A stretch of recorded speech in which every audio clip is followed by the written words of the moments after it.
My dear students, आज हम next topic शुरू कर रहे हैं। Explicit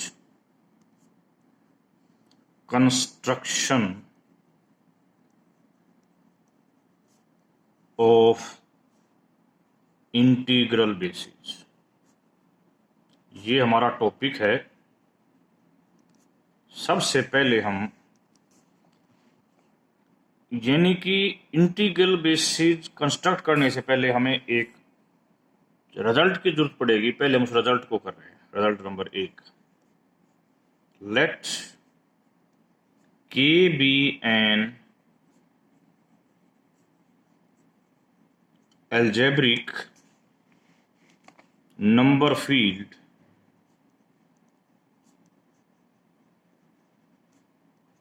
of degree n over Q।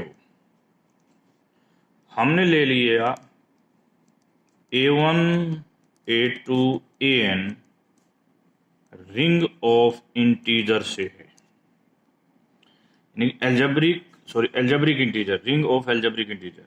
Be linear independent over Q है। इसके बाद हमने इस डेल्टा को ये मान लिया। Throughout the second question also delta यही चलेगा। Show that if alpha ring of algebraic integers में से हो, then del of alpha, del into alpha इसमें से बिलोंग करेगा। ये क्या है? वास्तविकता में तो ये मॉड्यूल है generated by alpha 1 alpha 2 alpha n, और जिसके कोफिशिएंट क्या है? इंटीजर। सॉल्यूशन।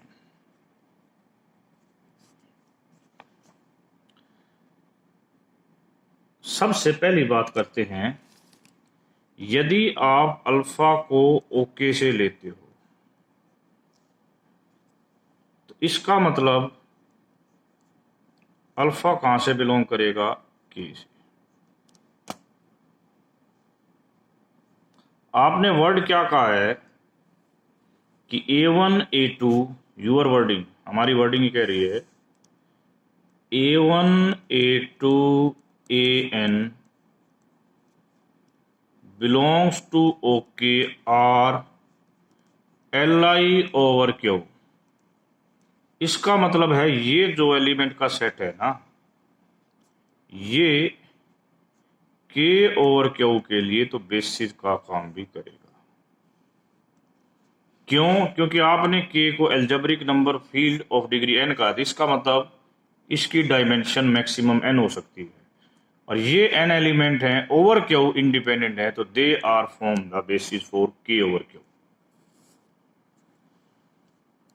तो ये इसका क्या बनाएंगे? बेसिस। तो हर एलिमेंट K का प्रत्येक एलिमेंट इनका लीनियर कॉम्बिनेशन लिखा जाएगा। तो we can write that alpha is C1 A1 C2 A2 Cn AN, where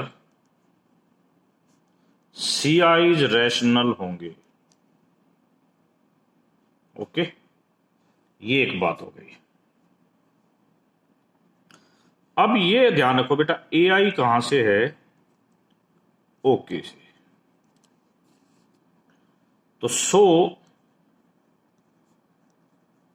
they are algebraic, ये एल्जेब्रिक होंगे। तो वन कैन फाइंड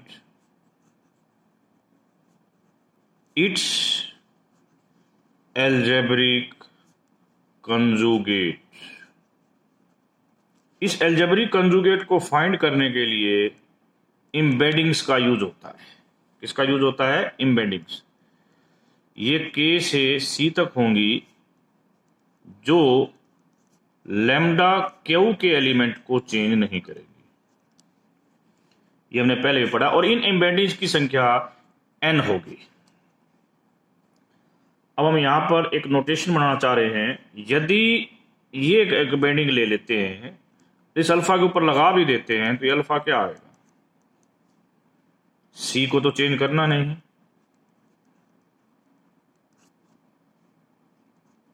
ये आएगा ये हमारे पास।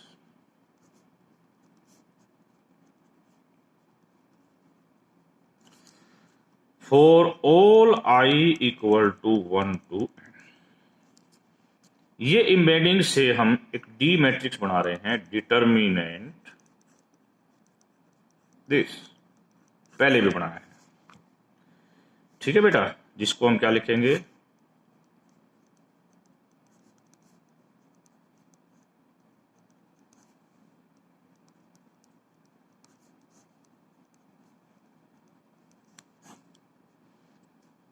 डी के क्यू क्या होगा, A1 A2 AN को यहां पर इसका स्क्वायर लिखा जाएगा।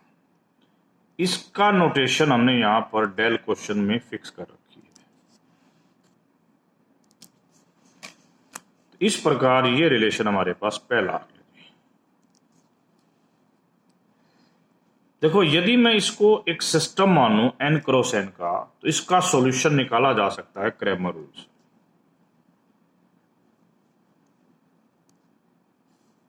और बेटा एक बात और बड़ी इंपॉर्टेंट है, ये सारे डिस्टिंक्ट आएंगे और आपने पढ़ा हुआ है कि ये एक नॉन सिंगुलर मैट्रिक्स होती है, तो फर्दर के लिए आप इसको भी नॉट इक्वल टू 0 लेके चलो। इसके नॉन इक्वल टू 0 होने का मतलब यहां कि ये जो n लीनियर इक्वेशन का सिस्टम बनेगा, इसका यूनिक सॉल्यूशन निकलेगा। इसका सॉल्यूशन जो है वो CI होगा, जिसे हम लिख रहे हैं AI/D। ये क्रैमर रूल से निकाला है मैंने, लास्ट क्लास में क्रैमर रूल के बारे में बताया था। D से ऊपर मल्टीप्लाई कर लीजिए, D से नीचे मल्टीप्लाई कर लीजिए, तो ऊपर तो आ गया AI/D, नीचे आ गया जी ये हमारे पास चीज आ गई है। क्वेश्चन की हम हमने स्टार्टिंग की तो हमने कहा अल्फा ओके से। अल्फा क्या है, एक एल्जेब्रिक इंटीजर। तो इसके ऊपर यदि हम इम्बेडिंग लगाएंगे तो भी ये, क्योंकि एल्जेब्रिक कंजुगेट आएगा, ये भी किसी पोलिनोमियल को सेटिस्फाई करेगा। ठीक है जी, अल्फा एल्जेब्रिक है तो ये किसी ना किसी पोलिनोमियल को सेटिस्फाई करेगा। आपने ये कहा A1 A2 भी एल्जेब्रिक है, तो इम्बेडिंग लगाने के बाद ये भी कहीं ना कहीं एल्जेब्रिक ही रहे। ये सारी बातें हमें क्या कहती हैं, व्हाट दीज थिंग्स सेज, ये जो हमारा, देखो ये डी है ना, जब AI बनाएंगे तो AI कैसे बनेगा, AI कैसे बनेगा, बड़ी ध्यान से देखो बेटा, बहुत सी चीजें यहां पर गहन अध्ययन में जाना है बेटा। जो यहां पर AI बनेगा ना, उसके अंदर इस 2 प्रकार के एलिमेंट आने हैं और D में केवल इस प्रकार के एलिमेंट, इसका मतलब दोनों ही एल्जेब्रिक है, AI भी एल्जेब्रिक है और D भी एल्जेब्रिक है, ये दोनों के दोनों एल्जेब्रिक हैं। तो यहां से कंक्लूजन हो सकता है कि इन दोनों की प्रोडक्ट भी एल्जेब्रिक होगी। क्यों, क्योंकि आपने प्रूव कर रखे okay is a ring. Already इसका मतलब ये कह सकते हैं कि AID ओके में होगा। ठीक है बेटा, अब देखो हमें क्या क्या पता है, उस सारी चीजों का हमें DKQ A1 A2 AN है, it can be written as this, जहां पर M आपका इंटीजर होता है और K जो है आपकी एल्जेब्रिक नंबर फील्ड है, इसका मतलब ये भी आपका इंटीजर होता है। ये हो गया जी आपका इंटीजर। ये इंटीजर होने का मतलब दिस इज इंटीजर, जिसे आपने क्या बोल रखा था? डेल। इसका मतलब डेल भी आपका इंटीजर हो गया। ठीक है, डेल भी हमारा इंटीजर हो गया। थोड़ी देर पहले आप डेल को एल्जेब्रिक की बात कर रहे थे, अब बात पर पहुंच गए कि इंटीजर होगा। आपने कह दिया था ये क्या है जी आपका एल्जेब्रिक इंटीजर। ओके ओके, बहुत अच्छी अच्छी बातों पे चलेंगे। CI क्या है? रैशनल। डेल CI ये हमारा रैशनल है और ये हमारा इंटीजर है, तो ये तो गारंटी होगी कम से कम ये रैशनल जरूर होगा। ठीक है, दूसरी बात आपने ये कह दिया था कि ये चीज किसके इक्वल है? ये पक्का एल्जेब्रिक है। अब एल्जेब्रिक नहीं, आप इसको कहो कि ये अब पक्का रैशनल है। पक्का क्या है? रैशनल।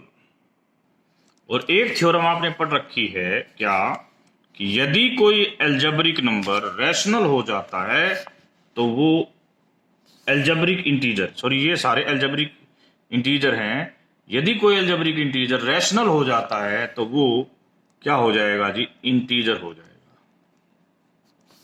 तो यहां ये कंक्लूजन हो गया कि ये चीज इंटीजर हो जाएगी, या ये कह दें कि ये चीज इंटीजर हो जाएगी। इसके इंटीजर होने से हमें क्या फायदा है?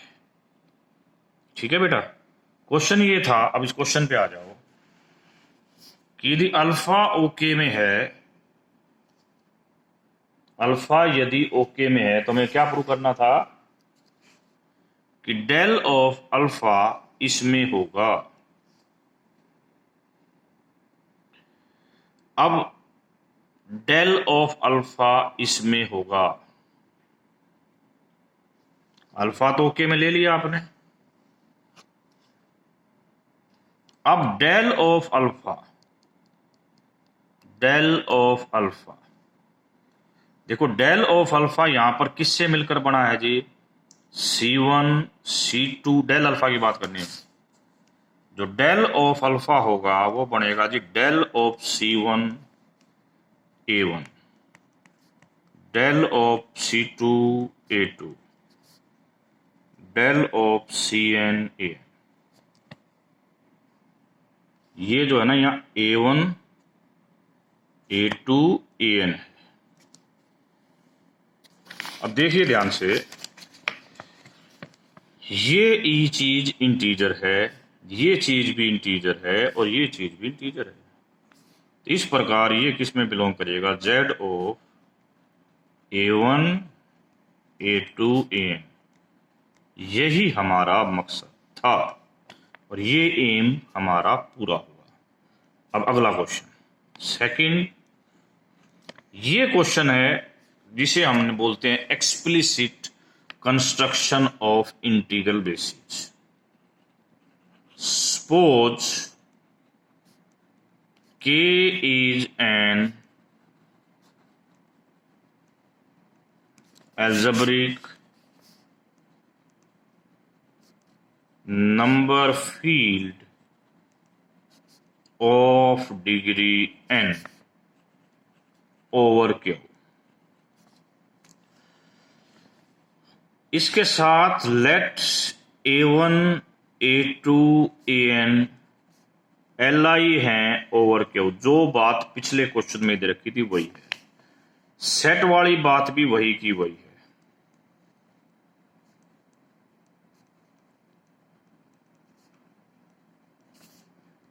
हमें for each I choose the least natural number dii so that for some dij belongs to Z, the number WI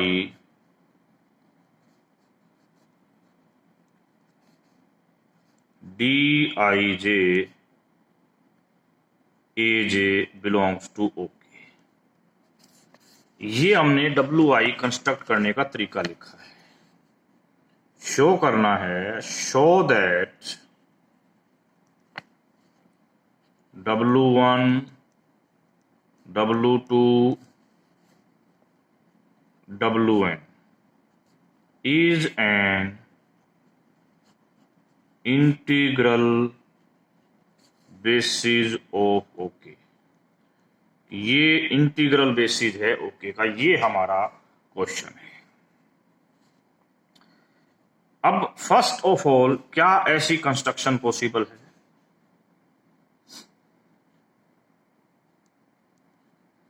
first पहले इस कंस्ट्रक्शन की बात करनी, ऐसी कंस्ट्रक्शन पॉसिबल है भी नहीं।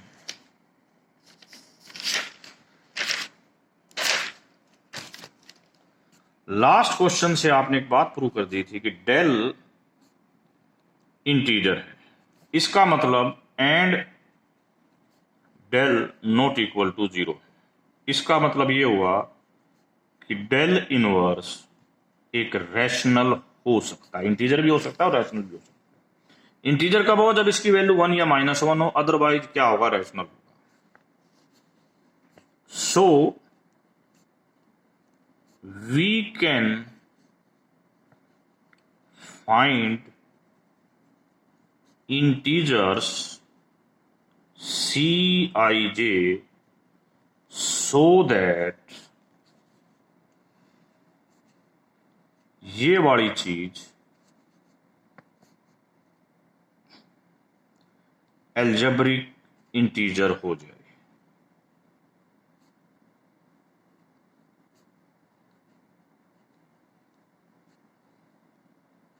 देखिए कैसे। पहली बात है कि हम ऐसे फाइंड कर सकते हैं, इस बात को मैं कह रहा हूं। इस बात को दोबारा से देखिए कि ये पहला स्टेप है इसका, Cij। क्या हम ऐसे Cij फाइंड कर सकते हैं? ये ऑलवेज पॉसिबल है। यदि Cij को हम लैम्डा ले लें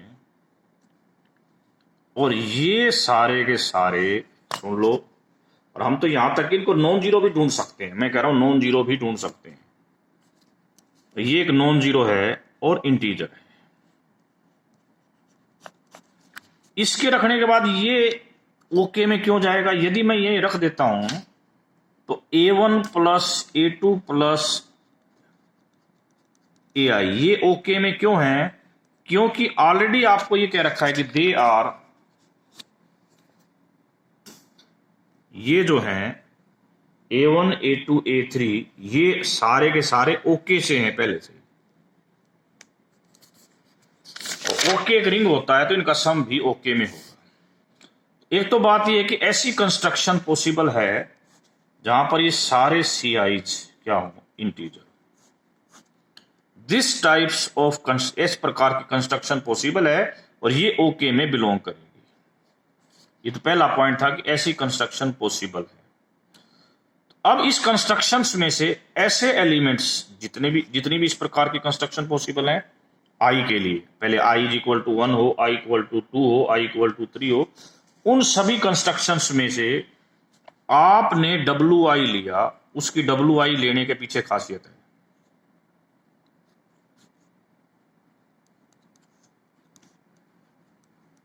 यहां पर DIG लेना है। These are integers as condition by this,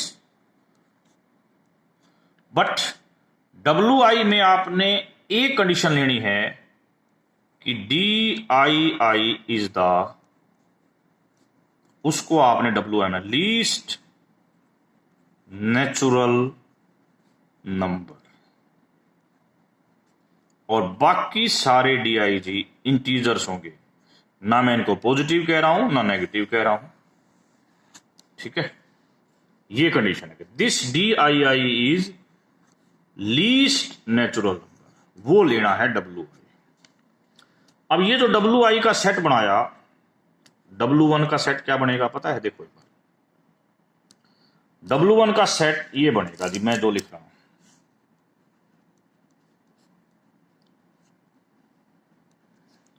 ये लीस्ट नेचुरल नंबर है RDII इन इस फॉर्म W1। इसका मतलब क्या हुआ? ये तो जीरो नहीं है और डेल पहले से जीरो, ये एक नॉन जीरो नंबर हो गया। W2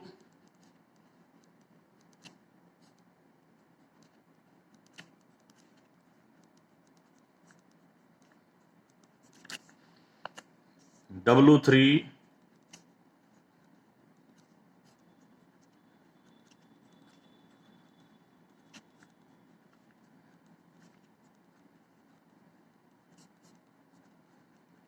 similarly W।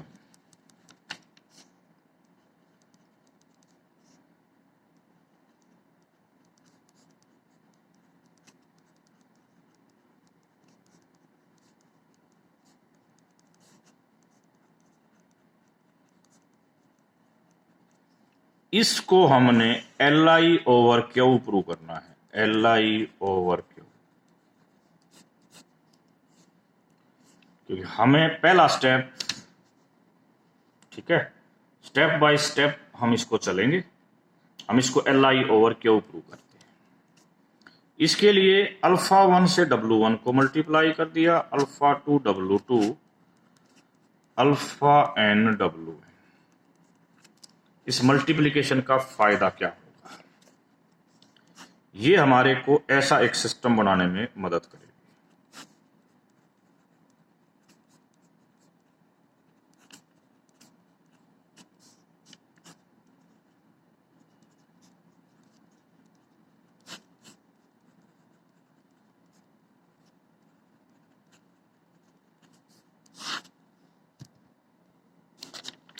मैं कह रहा हूं एक सिस्टम बनाने में मदद करेगी ऐसा, जिसके अंदर लास्ट में ये आएगा। आपको ऑलरेडी दे रखा है कि ये सारे इंडिपेंडेंट है, जिसका दिस मस्ट बी जीरो। और यदि हम इनको वापसी से जीरो रखते हैं, चलते जाएं, तो हमारे को क्या मिलेगा? इसके साथ एक टर्म लिखनी थी हमें, वो नहीं लिखी हमने, सॉरी। α1 इसके साथ अल्फा है, इसके साथ α2 इसके साथ अल्फा है, और यहां पर अल्फा है। हम यदि इनको जीरो रखते चले जाएं तो सबसे पहले हमारे पास α1 जीरो आएगा, अगले में ये जीरो आएगा, लाइक दैट। इसका मतलब कि ये सेट लीनियर इंडिपेंडेंट है ओवर क्यू।